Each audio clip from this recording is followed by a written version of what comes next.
Hello everyone, कैसे हो आप सब। उम्मीद करता हूँ आप सब ठीक होंगे। मैं हूँ आपके साथ ओम प्रकाश तुर्किया और हम पढ़ रहे हैं +2 क्लास के ज्योग्राफी का चैप्टर 4।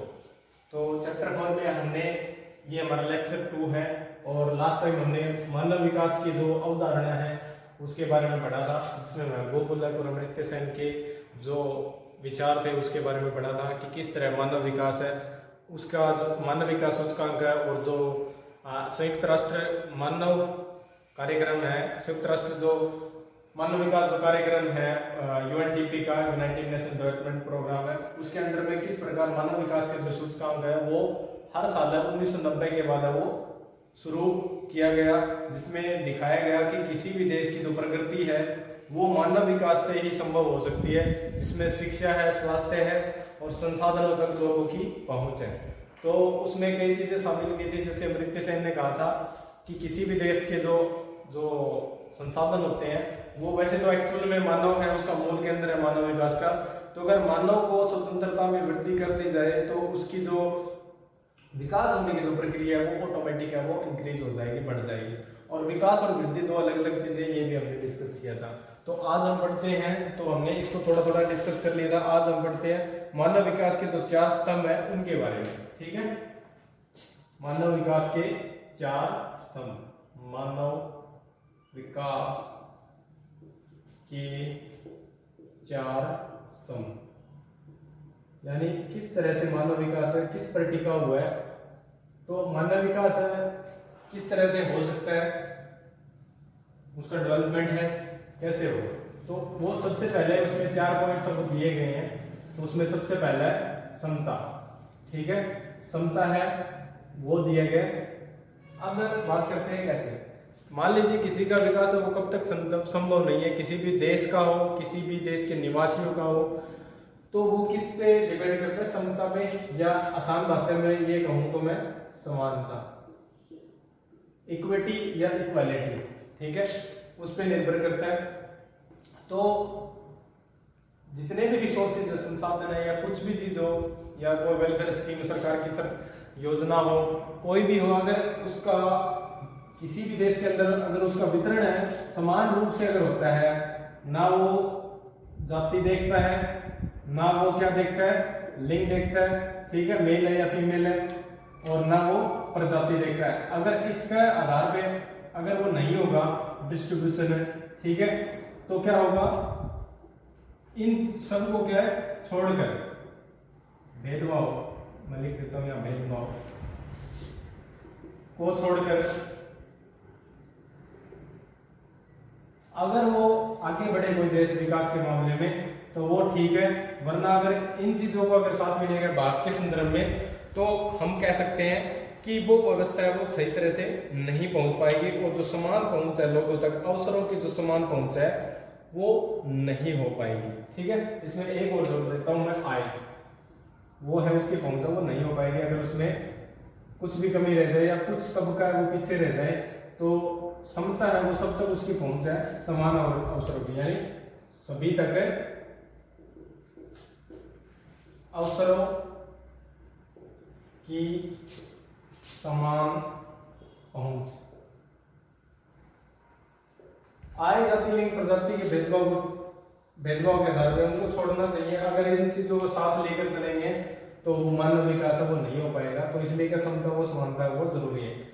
एग्जाम्पल की बात कर लेते हैं, उदाहरण जैसे कि सबसे बड़ी बात करते हैं, एक तो वुमेन्स की, महिलाओं की, ठीक है, स्त्रियों की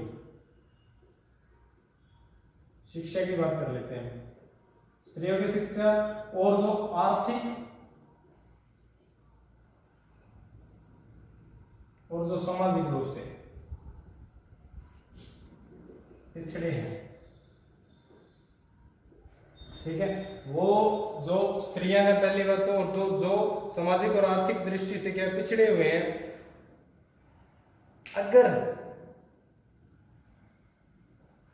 उनको शिक्षा बराबर न दी जाए तो वो समानता नहीं होगी। उदाहरण स्वरूप जैसे कि अगर आप ऑब्जर्व करोगे बुक के हिसाब से, भारत के किसी भी गांव में, शहर में अगर जाते हैं, किसी भी स्कूल में, अगर वहां पर हमें जैसे क्लास में है 40 बच्चे हैं, अगर उसमें से 30 है वो मेल है और 10 फीमेल्स है, अगर ये सिनेरियो मिलता है तो हम समझ सकते हैं कि वो सिचुएशन है 30 पुरुष है और मतलब 10 लड़के हैं और 30 लड़के हैं और 10 लड़के हैं, तो हम समझ सकते हैं कि वहां पर जो क्षमता है शिक्षा के अंदर वो नहीं आ पाई।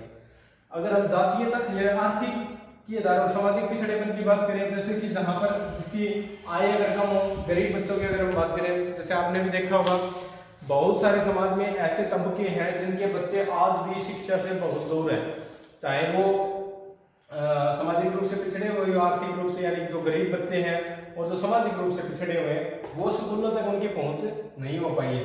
जब तक उनकी पहुंच नहीं हो पाएगी तो हम कह सकते हैं मानव विकास नहीं होगा, वो समता समानता अगर नहीं होगी, सभी तक शिक्षा है वो नहीं पहुंचेगी समान रूप तक, तब तक क्या है मानव विकास है वो नहीं हो पाएगा। तो इसलिए क्या है जरूरी हो जाता है कि सबको क्या है साथ लेकर चले, उनको क्या है बराबर है वो विकल्प है शिक्षा तक उनकी पहुंच है वो बनानी चाहिए।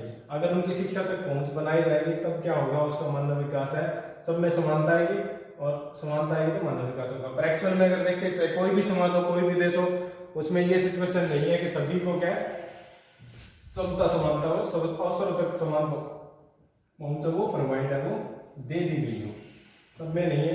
फिर भी क्या सरकार कोशिश कर सकती है बहुत हद तक, सभी समाज पूरा समाज सरकार की नहीं समाज की भी जिम्मेवारी है कि वो उसको क्या आगे बढ़ाए। इसीलिए बहुत सारी सोसाइटीज क्या है शिक्षा में, स्त्रियों की शिक्षा में क्या बहुत वर्क करती है, काम करती है। अगला है दूसरा है तत्पोषणीयता।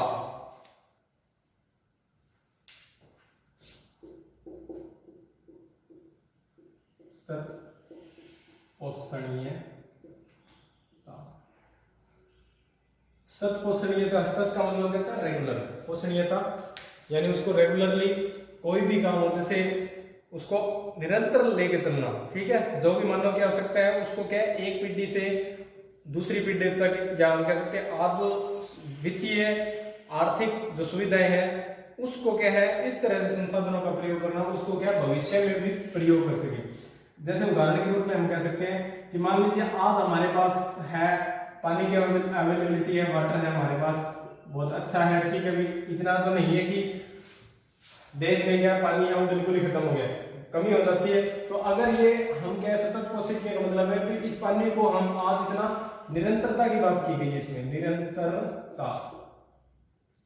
निरंतरता उसमें होनी चाहिए कि हम इसको क्या आज इसका यूज करें पानी का और इसको भविष्य के लिए भी बचा कर रखें। तो ये क्या है इस पर निर्भर करता है जो आज की सिचुएशन पे, आज अगर हम इसको खत्म ही कर देंगे तो भविष्य में पानी है वो होगा ही नहीं। दूसरा एग्जांपल जो बुक के अकॉर्डिंग बात की गई है कि किस तरह से पोषकता होती है कि संसाधन होते हैं, कोई भी चीज हो उस तक जो उसमें आज की जो नीड्स है उसको ध्यान में रखकर, उसको आज की जो जरूरतें को ध्यान में रखकर भविष्य तक भी ध्यान रखना कैसे जरूरी हो जाता है। शिक्षा भी बात कर लेते हैं, हम बात कर रहे थे उसी की, जैसे कि स्त्रियों की शिक्षा है या जैसे हम किसी बच्ची को पढ़ाने की बात कर रहे हैं, बालिका की जो शिक्षा, बालिका शिक्षा है, लड़कियों को पढ़ाने की बात कर रहे हैं। मान लीजिए एक लड़की है, एक बालिका है, वो 12th तक नहीं पढ़ी है वो, ठीक है, उसने स्कूल छोड़ दिया है, प्राइमरी तक गई है, या वो क्या पढ़ी नहीं है, अनपढ़ है, ठीक, इलिटरेट है, तो उसके आगे जो आने वाले जो अवसर हैं वो क्या होंगे समाप्त हो जाएंगे। अवसर क्या होंगे समाप्त हो जाएंगे। कौन से अवसर समाप्त हो जाएंगे, उदाहरण बताता हूँ। देखे होंगे अपने बहुत सारे गवर्नमेंट जॉब्स के एग्जाम वो +2 बेस पे निकलते हैं, क्या वो लड़की +2 बेस पे जो फॉर्म निकलते हैं, एसएससी के मान लेते हैं, हरियाणा स्टाफ सिलेक्शन के भी निकलते हैं, मान लीजिए पुलिस के निकले हुए हैं, क्लैरिकल के निकले हुए हैं, क्या वो उनको फिल कर सकती है? नहीं कर सकती, क्योंकि उसके अवसर ही समाप्त हो गए। क्यों गए? क्योंकि उसको वो शिक्षा वहां तक मिली नहीं, ठीक है, तो वो शिक्षा नहीं मिली तो क्या होगी, उसके अवसर समाप्त हो जाएंगे। इसलिए क्या आज की सिचुएशन ध्यान में रख करके उसको निरंतरता बनाए रखे ताकि भविष्य में उसका है भविष्य में यूज हो सके। तो आज है उसको शिक्षा दी जाए तब तभी के उसके अवसर है वो आगे वो बचे रह सकते हैं, उनका क्या यूज है वो हो सकता है। तो इस तरह से जो अन्य जीवन के जो पक्ष है उनको भी इसी तरह आगे बढ़ाया जा सकता है, जो अपनी प्रत्येक पीढ़ी को अपनी भावी पीढ़ी के लिए अवसर और विकल्प है उनको उपलब्ध वो करवाना चाहिए। इस चीज पर ध्यान देना चाहिए। चाहे वो मान लीजिए और भी हो सकता है इसमें एग्जांपल कि भविष्य की पीढ़ियों के लिए किस तरह से बचा के रखना है। उदाहरण स्वरूप आप मान लीजिए आज के समय में जो चीजें हम देख रहे हैं वो भविष्य में शायद खत्म हो जाए। जैसे कोयला है, हमने देखा है कोयला, आपको भी पता होगा कोयला कैसा होता है, घर में यूज नहीं होता तो जमीन में निकलता, उसकी बात कर रहे हैं। अगर हम उसको ज्यादा रिसोर्स का ज्यादा यूज करेंगे, बिजली का कंजम्पशन है वो ज्यादा करेंगे, वो बहुत ज्यादा करेंगे, रेगुलरली उसका यूज करते रहेंगे फैक्ट्रियों में और जितने भी चीजें हैं, तो वो क्या होगा, एक टाइम ऐसा आएगा कोल खत्म हो जाएगा, क्योंकि कोल क्या है वो नॉन रिन्यूएबल है, ठीक है। तो वो क्या खत्म हो जाएगा क्या, फिर मान लीजिए आज से 2050 में जब जाएंगे हम 2050 में 2050 में सब कहेंगे हम बच्चों देखो कोयला होता था, तो उनको पता ही नहीं होगा भविष्य की पीढ़ियों को कि कोयला होता क्या है। तो क्या है हमें इस तरह से यूज करना है, या उनको क्या इस तरह से हमें यूज करना है, या सभी को इस तरह से यूज करवाना है ताकि वो क्या भविष्य तक भी क्या बच कर रहे, उनका यूज हो सके, ताकि वो सब तक क्या उनकी पहुंच हो जाए, उनके लिए वो समाप्त ना हो जाए सर, वो उनको देख सके या उस पे डिपेंड रह सके, उसको यूज कर सके। थर्ड है उत्पादकता, ठीक है, उत्पादकता।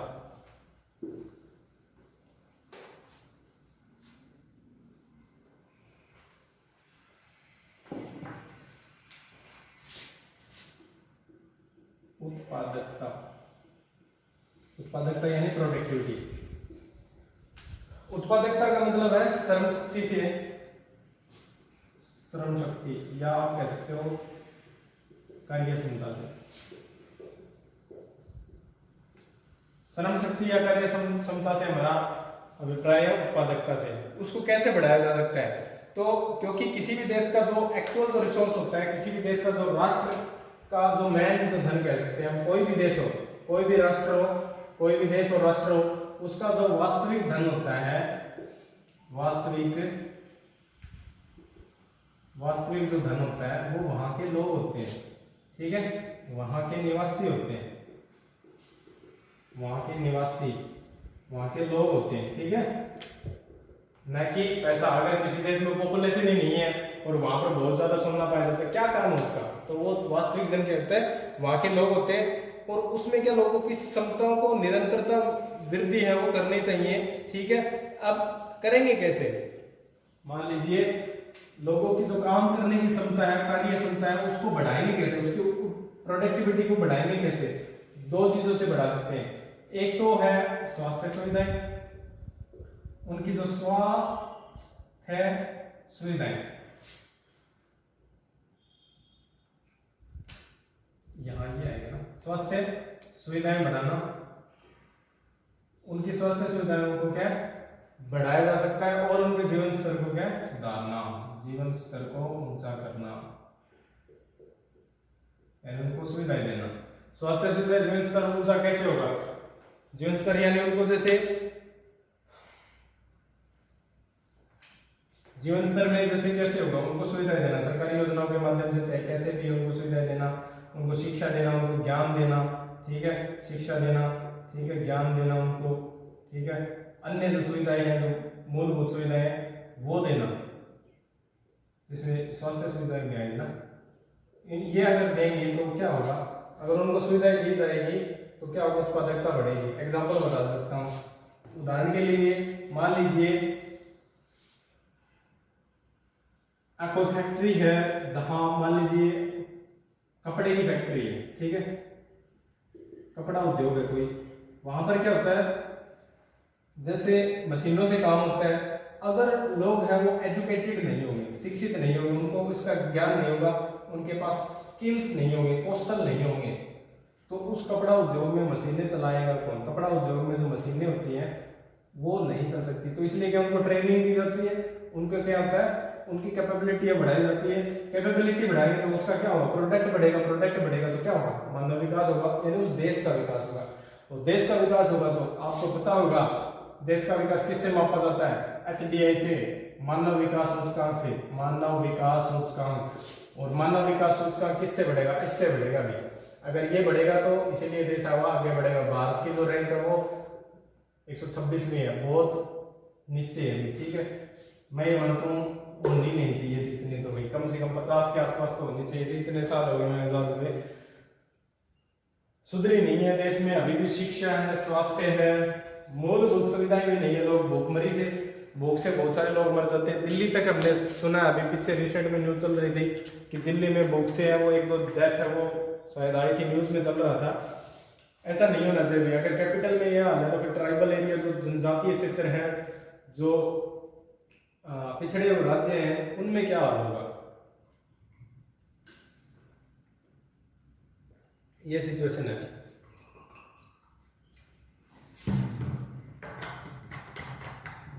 तो गवर्नमेंट को क्या करना चाहिए, इन चीजों पर ध्यान देना चाहिए। फोर्थ पॉइंट है सशक्तिकरण का। फोर्थ है, इतना समझ में आ गया होगा आपको।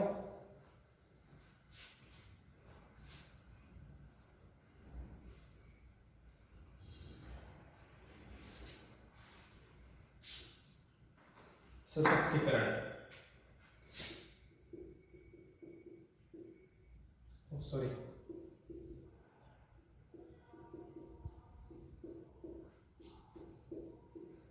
या आप कह सकते हो, जिसको आपने नाम सुना होगा ना, एम्पावरमेंट। इसको एम्पावरमेंट कहते हैं। एम्पावरमेंट करना, सशक्तिकरण करना, इससे अर्थ क्या है? इसका अर्थ ये है कि शक्ति प्राप्त करना, यानी लोगों की स्वतंत्रता और उनकी क्षमताओं को बढ़ाना। ठीक है, लोगों की क्या करना, लोगों की जो क्षमताएं हैं और जो स्वतंत्रता है उसको बढ़ाना। अगर वो बढ़ेगी तो उससे क्या होगा, लोगों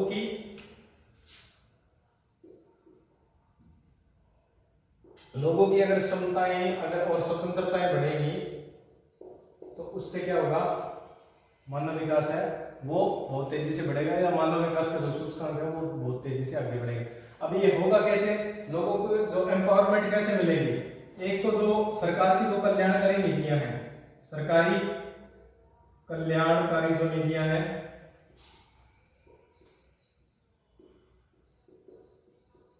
सरकार की कल्याणकारी नीतियां, और दूसरी जो राजनीतिक जो विचार है, या राजनीतिक विचारों की जो छूट है, सॉरी, राजनीतिक छूट अगर उनको दी जाए, ठीक है, यानी उनके ऊपर, उनके विचारों पर राजनीतिक बंधन ना हो, ठीक है, ठीक है, जिसमें लिखा सुशासन, सुशासन, अगर ये हो तो वहां पर एम्पावरमेंट होगा ही होगा, उस देश का क्या एम्पावरमेंट है, सशक्तिकरण है, वो होगा। इसलिए इन चीजों को क्या ध्यान रखना चाहिए, ठीक है। तो ये 4 चीजें हैं, वो आप समझ गए होंगे। इसमें आपको एग्जाम में नहीं करना है, सिर्फ जो मैंने चीजें बताई आपको वही याद रखना है। समानता का क्या अर्थ होता है? समता और समानता की, लोगों में जो अवसर है उनको क्या है, समान पहुंच बनाना, उनको जाति है, प्रजाति है, लिंग है, आय है, उसके आधार पर भेदभाव नहीं होना चाहिए, यानी उनको बराबर को बांटना चाहिए। सतत पोषकीयता का क्या अर्थ होता है कि सतत पोषकीयता का मतलब होता है कि जैसे शिक्षा दी जाती है तो ये नहीं है कि वो हम सिर्फ कुछ तबके को दें, या वो आज तो जैसे बन रही है उसको भविष्य में भी वैसा बना के रखना, ताकि क्या सबको समान अवसर है वो मिल सके। उत्पादकता का मतलब है कि लोगों की जो शिक्षा और स्वास्थ्य सुविधाओं में वृद्धि करके उनकी जो कार्य क्षमता है, उनके काम करने की जो क्षमता है वो उनको बढ़ाया जा सकता है। सशक्तिकरण का अर्थ है कि लोगों की क्षमता और स्वतंत्रताओं में बढ़ोतरी करना। अब ये होगा कैसे, लोगों की क्षमताएं कैसे बढ़ेगी, स्वतंत्रता कैसे बढ़ेगी? अगर मान लीजिए लोगों की स्वतंत्रता, सशक्तिकरण नहीं हो पा रहा है किसी भी देश में, ठीक है, सशक्तिकरण नहीं हो पा रहा है, तो मान लीजिए सुशासन का मतलब राजनीतिक बंदिश लगा दी है किसी देश ने अपने लोगों के द्वारा, तो वो क्या होगा, वो विचार नहीं रख पाएंगे अपने खुले तौर पे, ठीक है। तो वो एम्पावरमेंट कैसे होगी, उनको स्वतंत्रता ही नहीं मिलेगी, तो वो कैसे करेंगे इनोवेशन, ठीक है। मान लीजिए किसी देश में नई अगर खोज होती है तो उसका रीजन क्या होता है, सरकार उनको खुली छूट देती है, पैसे देती है, उनकी नीतियों में स्पेशल ऐड होता है कि किस तरह से किसी देश का विकास है वो हो सकता है, तो वो पैसे जारी करेंगे। अब गवर्नमेंट की इच्छा ही नहीं है, गवर्नमेंट ऐसी स्कीम्स ही नहीं लेके आ रही है कि लोगों की जो इंडिपेंडेंस है, उनकी कैपेबिलिटी बढ़े, तो एम्पावरमेंट कैसे होगा देश का, ठीक है। अगर गवर्नमेंट है उनकी क्षमताओं को बढ़ाने की कोशिश करे, ठीक है, जैसे एक व्यक्ति है, आज की हम अगर बात कर लेते हैं कि किस तरह उसको बढ़ाया। एक व्यक्ति है, अगर वो हाथ से काम कर रहा है और टेक्नोलॉजी देश में नहीं है, तो गवर्नमेंट उसके लिए नीतियां लेके आ सकती है कि नीतियां किसी भी वर्कर को जो डेंजरस वर्क होते हैं उसमें हाथ से काम नहीं करना। जैसे माइनिंग में अगर हम देखते हैं भारत में बहुत सारी जो खान होती है ना, जो खनन का काम करते हैं, खानों में जो कोयले निकालने का काम है, तो वो जैसे बड़ी बड़ी जो केव्स होती है, गुफाएं होती है, या जो कुएं खोदे जाते हैं, अंडरग्राउंड जो होते हैं, खाने होती है, उनके अंदर क्या होता है, मजदूर है वो रिस्क पर बिना किसी सेफ्टी प्रिकॉशंस के क्या है वो उसके अंदर उतरते हैं, ठीक है, और वो काम करते हैं। तो काम करेंगे तो क्या होगा, उनकी क्षमताएं कम हो जाएगी। तो सरकार क्या करेगी, ऐसी नीतियां बना देगी कि कोई भी वर्कर है वो खान में खुले रूप से क्या उस तरह से काम नहीं करेगा। तो क्या होगा, उनको ट्रेनिंग दी जाएगी कि आप मशीन चलाओ, ठीक है, आप इस तरह से खोदो, ठीक है, ऐसे काम करो, ओपन माइनिंग करो, ठीक है, तब क्या होगा, गवर्नमेंट उसमें कर सकती है। अगर वो होगा कैसे, सुशासन, गवर्नमेंट ने नीति तो बना दी, अगर उसको इम्प्लीमेंट भी सही तरह से अधिकारी नहीं करेंगे तो वो ऐसे ही काम करते रहेंगे, ठीक है। तो इसलिए ये चीजें वो जरूरी है, तो सशक्तिकरण है वो जरूरी हो जाता है। आगे देखते हैं थोड़ा और मानव विकास के जो उपागम है 4, उनके बारे में। मानव विकास के उपागम ये समझ में आ गया होगा आपको।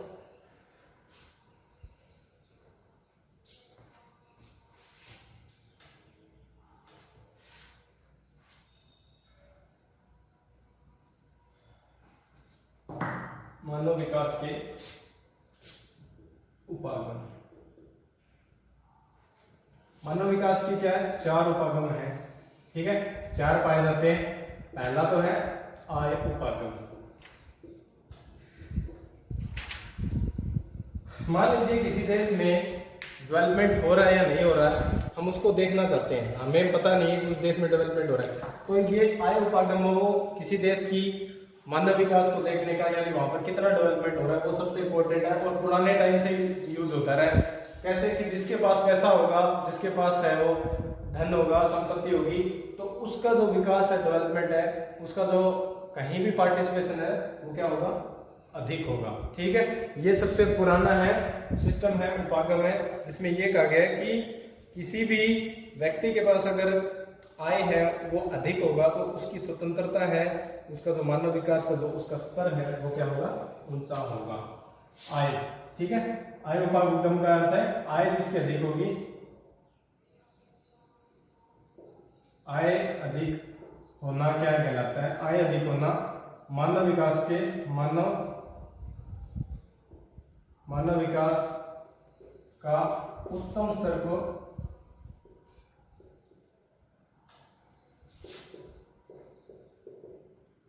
दर्शाता है कि जहां पर आय अधिक होगी, जिस व्यक्ति की आय अधिक होगी तो उसकी स्वतंत्रता भी उतनी अधिक होगी और उसका मानव विकास का स्तर है, उसका जीवन स्तर है उतना ही उच्चतम है वो पाया जाएगा, ठीक है। दूसरा पॉइंट है कल्याण उपागम, ठीक है, कल्याण उपागम, कल्याण उपागम, कल्याण उपागम के अंतर्गत ये लोगों की जो बेसिक जो सुविधाएं हैं उसके उस पर आधारित है कि जितने भी व्यक्ति के जैसे शिक्षा है, स्वास्थ्य है, सामाजिक सुरक्षा है, सुख साधन, अगर उस पर सरकार अगर अधिक ध्यान देती है तो क्या होता है, मानव विकास है उसके स्तर है वो ऑटोमेटिक है वो इंक्रीज होने लगते हैं, ठीक है। शिक्षा, स्वास्थ्य, लोगों की जो सुख सुविधा है,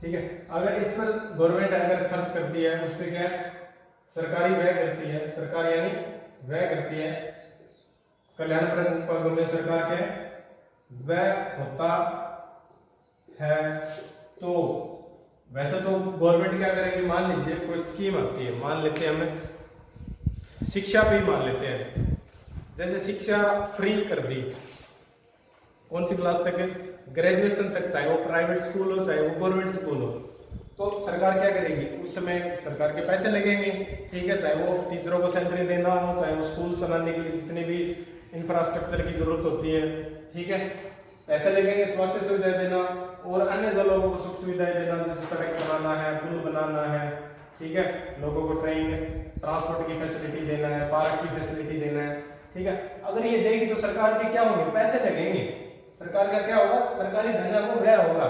पर इससे क्या होगा, जो आम आदमी जैसे आप और हम हैं, वो क्या है, निष्क्रिय करता है, हमारा तो उसमें कोई रोल नहीं है, निष्क्रिय करता है, निष्क्रिय एजेंट है। फिर भी क्या है, अगर सरकार हमारे ऊपर इन्वेस्ट करेगी तो एक टाइम क्या होगा, जो प्रोडक्टिविटी है वो उसका इनपुट है वो ज्यादा आएगा और मानव विकास उतना ही तेजी से होगा, ठीक है। मान लीजिए शिक्षा पर आज सरकार ने व्यय किया, ठीक है, शिक्षा पर व्यय किया, और शिक्षा पर व्यय करने पर लोग बड़े अच्छे से उन्होंने एजुकेशन प्राप्त की, और तो उन्होंने क्या किया, इनोवेशन की। डॉक्टर अब्दुल कलाम है, ठीक है, जो जितने भी उन्होंने जैसे एजुकेशन ली है, पढ़ी है, और तभी उन्होंने खुद हमारे देश के लिए इतने अच्छे अच्छे मिसाइल्स बनाई है। उसका रीजन क्या है कि गवर्नमेंट ने व्यय किया है, पैसे खर्च किए, तभी तो हुआ है इनोवेशन पे।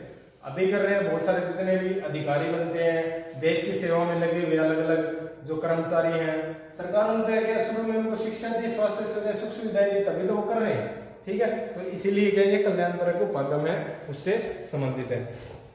फिर है आधारभूत आवश्यक उपागम, ठीक है।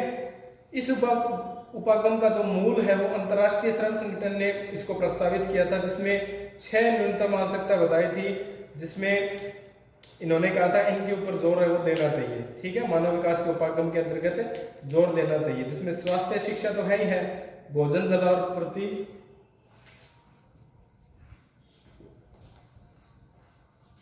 तीसरा है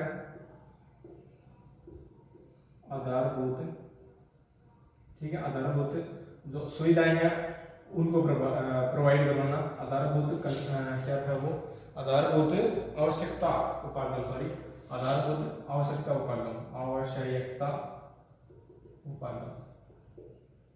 इसमें क्या है, जो इंटरनेशनल लेबर ऑर्गेनाइजेशन है, अंतर्राष्ट्रीय जो श्रम संगठन है, उन्होंने ये प्रस्तावित किया था किसी भी व्यक्ति है उसके विकास का स्तर है वो 6 जो उसने चीजें बताई थी कि 6 जो आवश्यक चीजें हैं उसके मूलभूत आवश्यक वो होने चाहिए, जिसमें शिक्षा स्वास्थ्य तो था ही था, शिक्षा था,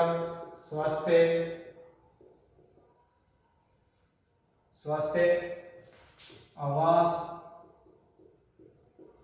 जलापूर्ति,